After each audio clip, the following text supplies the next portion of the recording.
Yoga does not mean twisting your body, standing on your head, holding your breath, or some other nonsense. The religions of the world have been screaming for a long time that God is everywhere. When Einstein said E is equal to mc squared, that is not his living experience, that is his mathematical deduction.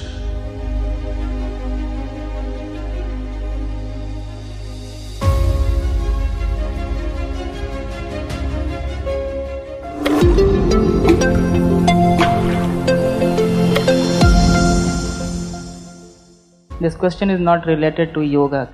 Okay, Sadhguru, there were questions that I have come with, and one of those is, what was the reason of creation of this universe? Why are you asking me? I didn't do it.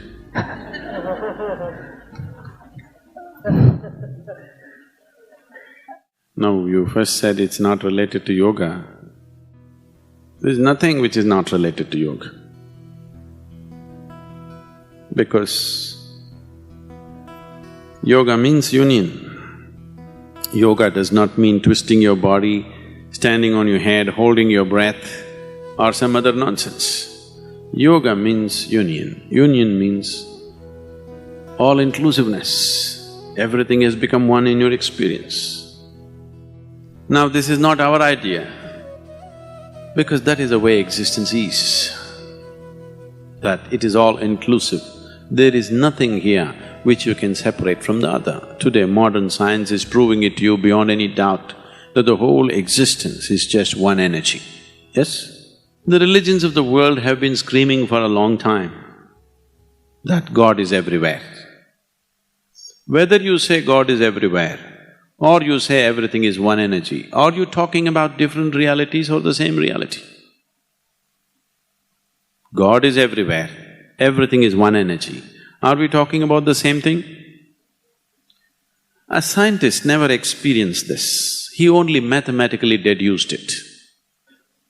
When Einstein said E is equal to mc squared, that is not his living experience, that is his mathematical deduction. A religious person never experienced it, he just believes it because somebody that he believes in said so. Now, yoga means you are a hard case. You are not willing to settle for deductions or belief systems, you want to know it. So, if you sit here, if you can experience the whole existence as yourself, then you're in yoga. So there is no question not related to yoga, okay? It is very related. Now what you are asking is, why creation? Isn't it? When it comes to creation, you never ask why, you ask how. Because if you ask why creation, I can tell you, one day, God had nothing to do, he was playing marbles. One marble fell this way and became planet Earth, another flew up and became sun. Shall I continue? This is a ridiculous story, you don't like it, but I can tell you a nice elaborate story which you would like to believe. Take a little more time, that's all. If I tell you a more elaborate story, you will believe, isn't it? If you believe, you have an interesting story going, a positive story. If you disbelieve my story, you have a negative story going. But both ways, you're not any closer to reality than you are right now, isn't it? Yes or no? If you believe my story, does it get it close to you? If you disbelieve my story, does it get it close to you? No. You will just have stories. Maybe what I'm telling you is a true story. Even if it is a true story, still it doesn't get you access to reality, isn't it? Maybe I am telling you a true story, but even if it is a true story, in your experience it is just a story, isn't it? Stories will entertain you, stories will solace you, stories will not liberate you, you must know this. So you must decide, first of all, are you looking for solace or are you looking for a solution? If you're looking for solace, you just came to the wrong place, because I'm not a solace to anybody. I'm here to disturb the shit out of you. If you had not asked questions, I will raise those questions for you.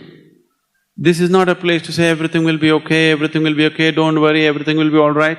They've been saying this to you for a long time. That'll help you to sleep well tonight. I'm not interested whether you sleep well or not. I'm interested that you come awake tomorrow morning. What's your interest? So people have been focusing on how to put you to sleep.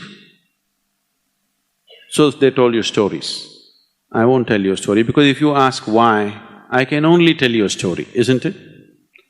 Right now, this question has come. If you are feeling right now ecstatic, would you ask why creation? You would be glad you created, isn't it? Right now, the experience of life has become burdensome somehow. That is when you ask, why all this creation?